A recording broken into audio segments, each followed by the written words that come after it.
안녕하세요, 일렉트로캠입니다. 오늘은 GMC 허머 EV에 대해서 좀 알아볼까 합니다. 그리고 배터리 익스트랙션과 제가 지금 받은 FSD 베타 10.11에 대해서 좀 이제 릴리즈 노트를 다시 한번 자세히 봐야죠. 이제는 받았으니까. 그때는 그냥 릴리즈 노트를 읽는 수준이었지만 이제 직접 경험하니까 안 보이는 것들이 보여서 근데 정말 감탄을 자아내고 있습니다. 근데 테슬라가 좀 긴장을 하긴 해야 될 것 같습니다. 지금 4월 26일 날 포드 F150이 나오고요. 지금 GMC 허머 EV의 반응이 나쁘지가 않습니다. 지금 미국에서 이게 뭐로 유명하냐면 뭐 아시는 분은 아시겠지만 전에도 제가 이거 GMC 허머 EV에 대해서 좀 다뤘었죠. 이 배터리가 200kWh입니다.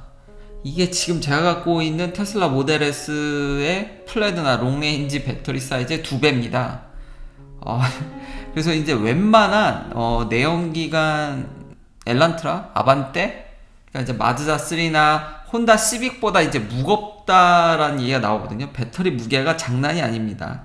그걸로 좀 제가 비판을 했었죠. 그래서 전비가 안 좋습니다. 안 좋은데 반응이 왜 좋냐면요. 저도 아차 싶은 게 이게 가격이 지금 제가 모델 S 산 거랑 비슷하거든요. 한 11만 달러? 뭐 한 12만? 11만. 근데 여기도 보조는 없습니다. 보조는 없는 걸로 제가 알고 있는데 이제 GM 그룹 자체가 다 이제 테슬라 함께 다 보조금을 다 써버려서 배터리 크기를 생각하면은 이게 너무 싼 거 아닙니까? 같은 가격에 배터리를 2배나 준다라는 게 지금 이제 픽업 트럭만 팔리는데 SUV도 곧 나온다고 합니다. 그래서 예약을 받고 있더라고요.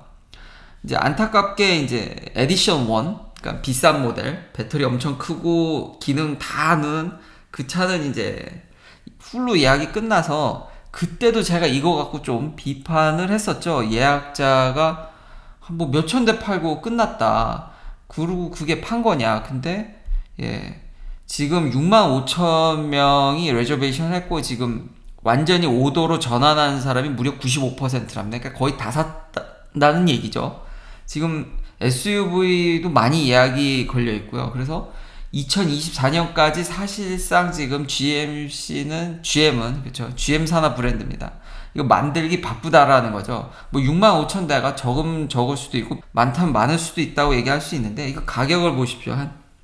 다 10만 불대가 넘는 차들이기 때문에 2만 대 수준이니까요. 2024년까지 2만 대, 3만 대씩 지금 만들어내면은 6만 5천 대면은 인기가, 그러니까 살 사람 다 산다라는 거죠. 꽤, 그러니까 반응이 좋습니다. 그리고 저도 아차 싶은 게, 아니, 지금 배터리 가격이 이렇게 올랐는데, 이거 사다가 배터리를 팔아도 되지 않을까. 옛날에는 배터리를 가장 싸게 사는 방법이 우스갯소리로 테슬라 차량을 사서 차를 분해하고 배터리만 뺀다. 뭐 이런 얘기도 있었거든요. 그게 아니라, 이거 지금 이거 흑자가 날까라는 생각이 들 정도로 같은 가격에 배터리를 2배나 넣어줬는데 더구나 200kW 하면은 모듈이라든지 이거 더 신경 많이 써야 됩니다. 이거 터지면 장난이 아니죠. 그러니까 여러 가지 더 장치들이 많이 들어갔는데 야 이거 싼데라는 생각이 들더라고요. 물론 이제 2024년 후반에는 좀 저렴한 버전, 8만 달러가 저렴한 건 아닌데 주행거리가 250 플러스 한 280마일 정도로 예상됩니다. 지금 에디션 1보다는 여기가 지금 주행거리가 살짝 감소할 수도 있다라는, 그러니까 그래도 200kWh가 아닐 수도 있지만 그 근처 가겠죠.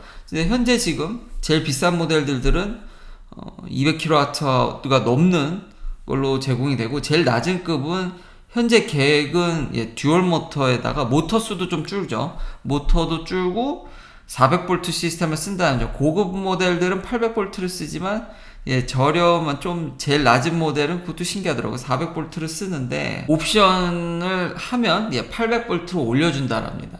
그것도 좀 신기했습니다. 여튼 이 차 사서 배터리만 팔아도 정말 어마무시한 차다. 다시 한번 웬만한 내연기관 경차의 무게를 압도하면서, 그러니까요 진짜 그 생각밖에 안 들더라고요. 차를 사서 저 배터리만 팔아도 저게 얼마일까. 나중에 배터리 가격도 오늘 얘기하긴 할 텐데요.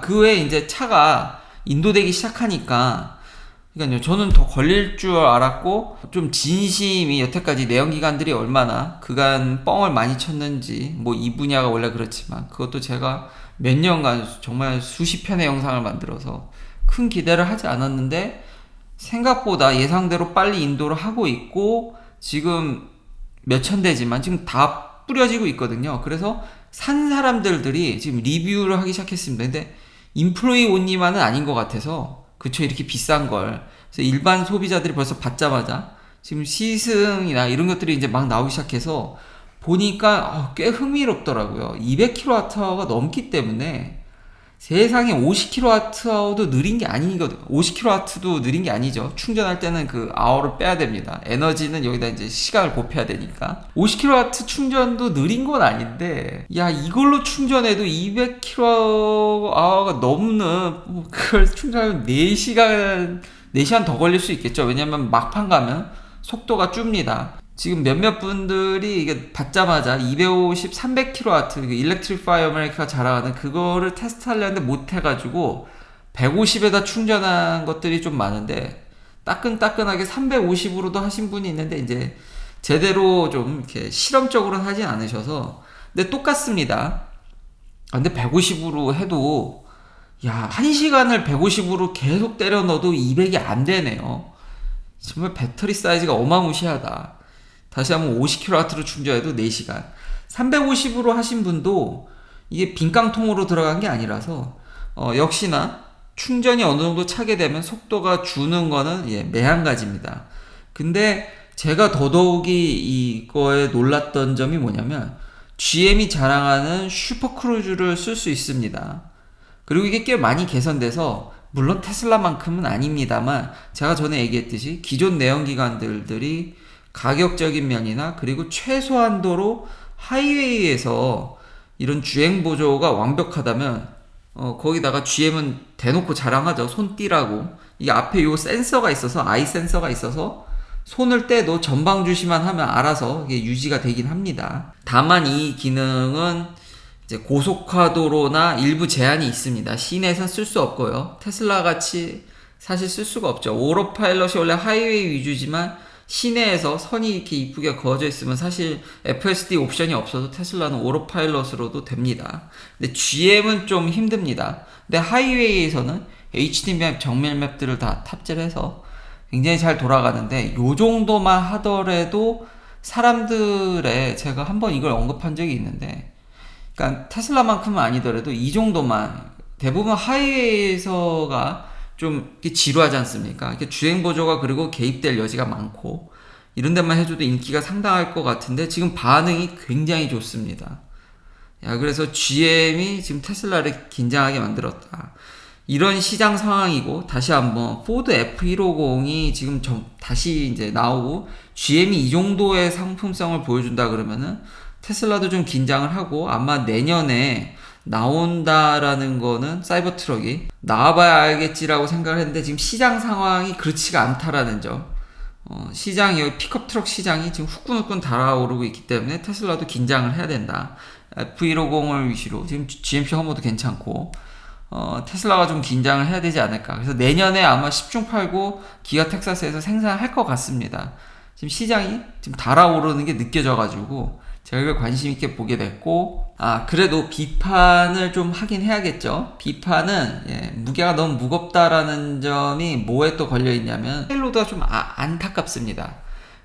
그래서 많이 실을 키가, 그러니까 이게 험머 EV가 픽업 트럭으로 나왔지만 아마 기존 내연기관 대비해서, 그러니까 이일적 용으로는 좀 쓰기가 힘들다라는 거죠. 페일로드에 제한이 있다라는 점. 왜냐면 배터리가 200kWh인데, 무게가, 이거 세미트럭을 생각하시면 될 것 같습니다. 옛날에 세미트럭 나올 때 이걸 전기로 돌리면, 그러니까 배터리로 돌리면 적재 함량을 줄일 수밖에 없다. 이게 법적으로도, 그 법이 좀 바뀌었죠. 그래서 배터리가 많은 무게를 차지하기 때문에 그런 부분들은 아쉬워서, 그러니까 레저용.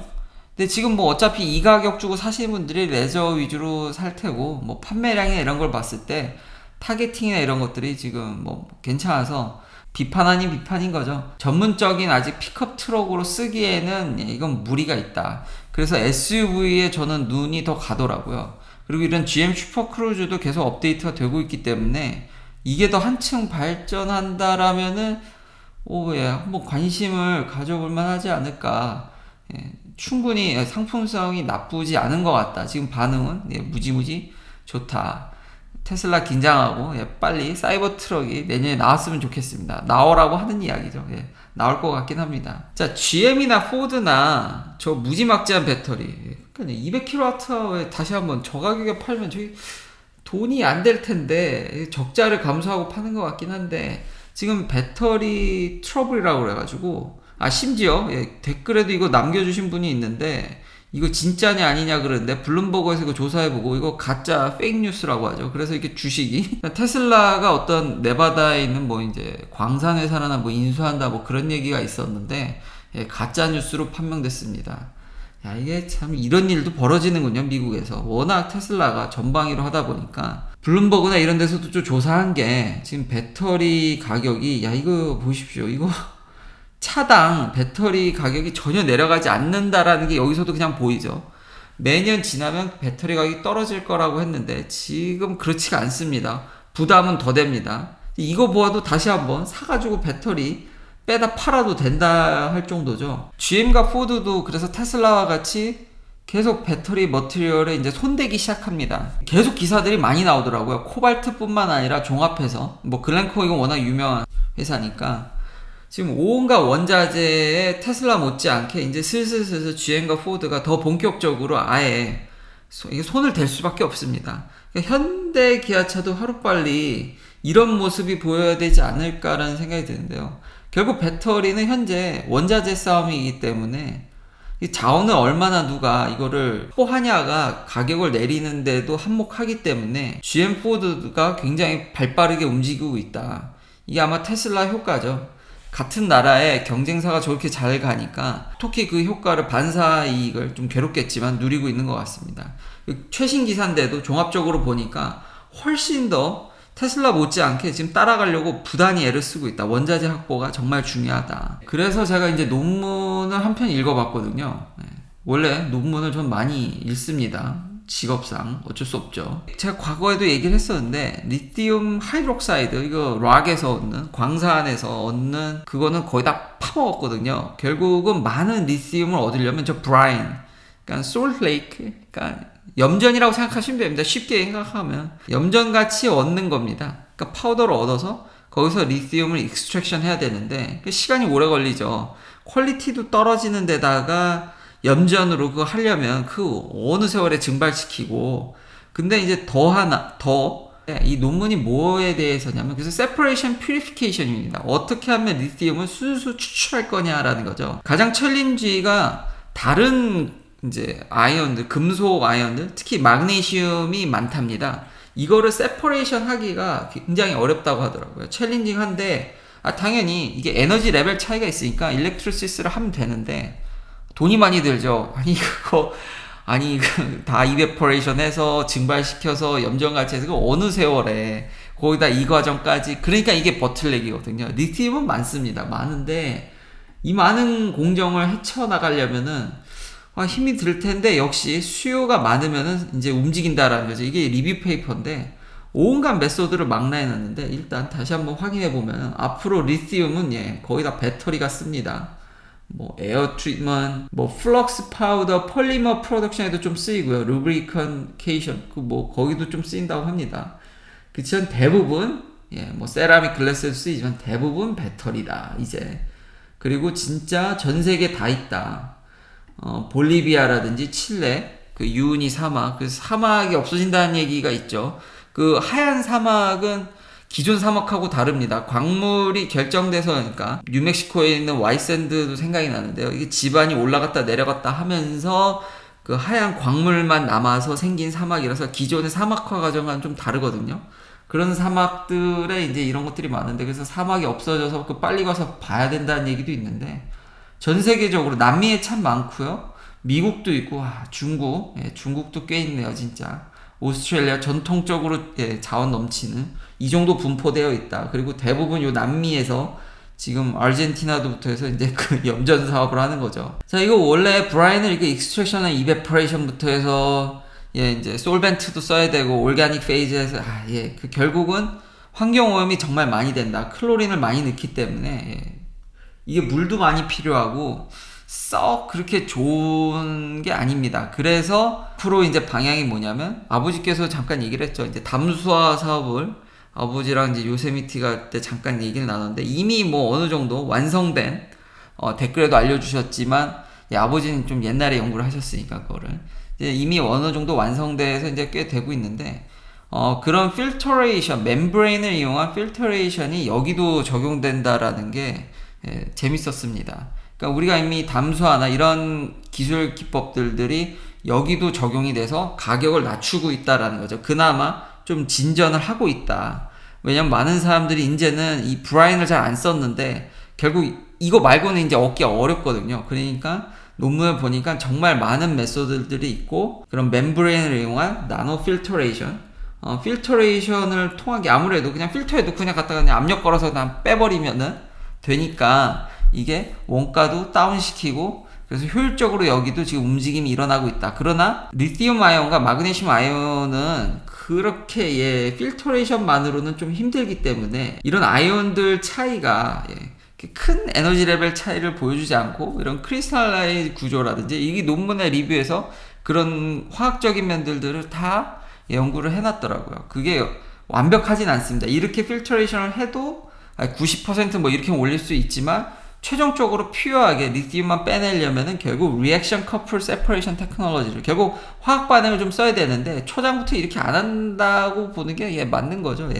좀 더 일종의 옛날에 그런 아이온 익스체인지 같은 것도 생각나는데 요렇게 뺀다. 그러니까 약간의 그래도 화학적인 이런 도움은 필요하다. 그렇지만 메인은 여기도 멤브레인이나 이런 것들이 들어가서 가격을 계속 다운시키고 있다라는 점.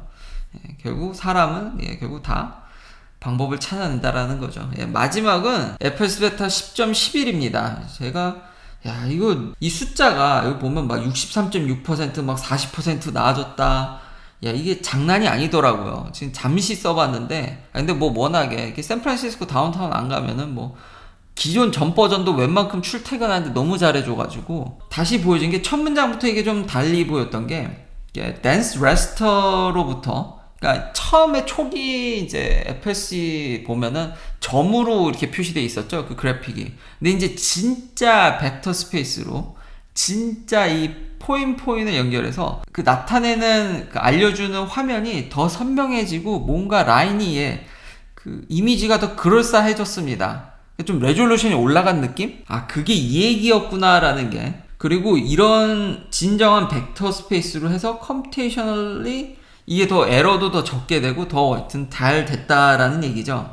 그리고 제가 평소에도 여기서 얘기했던 게 여기 맵 베이스라는 게 나오거든요. 그러니까 내비게이션을 안 쓰는 게 아닙니다. 그러니까 맵이 반드시 있어야 됩니다. 근데 HD 맵이나 이런 맵이 아니라는 거죠. 기존 내비게이션의 정보를 얻어서 이제 길을 찾고 이러는데 그게 안 되더라도 이제는 그러니까 스스로 정말 인간같이 뉴럴 네트워크 프레딕션을 이용해서 그러니까 맵이 잘 작동하지 않아도 맵 기반에서 좀 많이 떠났다라는 겁니다. 그러니까 정말로 사람같이 그런 정보가 좀 부족해도 지금 상황 파악을 해가지고 길을 찾아 들어가는 게 늘었다라는 거죠. 이게 좀 놀랐습니다. 점점 사람과 비슷해져 가고 있다라는 거죠. 계속 트레이닝을 해가지고 정말 저도 그런 느낌이 많이 들고요. 그러니까 어제 그런 우회전 할 때 다음 걸 미리 대비해서 들어간다라든지 그런 것들이 왜 일어날 수 있었는지가 이 구문을 보고 알게 됐더라고요. 그러니까 계속 나아지고 있는데 브라이언도 이것도 뭐 AI 데이터 이미 얘기했던 거라서 그리고 여전히 계속해서 데이터 잘 테일러링해서 데이터 계속 넣고 있고 많은 상승폭을 이뤘지만 그거는 뭐 이제 기존에 제가 얘기했던 것과 크게 달라지지 않아서 그리고 클핑 할 때 그리고 보면은 살짝 이제 머리 들이밀 때 브레이크를 팡팡 때리거나 이러거든요. 근데 그런 면들도 좀 덜 해졌고 당연히 주변 디텍션 그리고 속도 예측면들 이런 것들도 더 좋아져서 아주 만족스럽습니다. 그리고 마지막 구문이 마지막에 나온 얘기하는 것들이 흡사 여기 보면 improved recall이라는 건 제가 이거 전에도 잠깐 얘기를 했었는데 프리시전하고 리콜이라는 개념이 있거든요. 프리시전은 그러니까 찾은 것 중에서 이제 정확한 게 얼마냐고, 리콜은 찾은 것 중에서 얘기하는 거지 않습니까? 프리시전은. 그러니까 아닌 거, 내가 이거 찾았어야 되는데 놓치고 스킵한 거에 대해서 리콜이 이제 그것도 당연히 올라갔다라는 점과, 여기 비하인드 이고? 그런 의미로 쓴 건 아닌데 이고? 자? 그래서 이제는 정말 사람같이 트레이닝 되는, 예, 진짜 이제 차와 대화하는 세상도 오지 않을까. 예, 그냥 요 단어에만 이제 집중해서, 예, 그런 생각도 좀 들었습니다. 그러니까 전반적으로 진짜 와, 잘 됐다. 예, 역시 테슬라의 강점은, 예, FSD 베타 이런 자율주행적인 측면이라서 여전히 테슬라가 강점이지만, 저런 트럭 시장에서도 인기가 지금 상당하기 때문에, 그리고 생각외로 GMC 허머가 빨리 내놓고 있고, 저 200kW 치고는 너무 싸고, 예, 그래서 테슬라도 빨리 분발해서 사이버 트럭과 이런 FSD 베타가 결합돼서 북미에 나온다 그러면은, 예, 여전히 우위를 점할 수 있지 않을까. 그러니까 빨리 나와야겠죠. 내년에 빨리 나오기를 기대하도록 하겠습니다. 긴 영상 시청해주셔서 감사합니다. 내일도 테슬라 관련 이야기들로 찾아뵙겠습니다.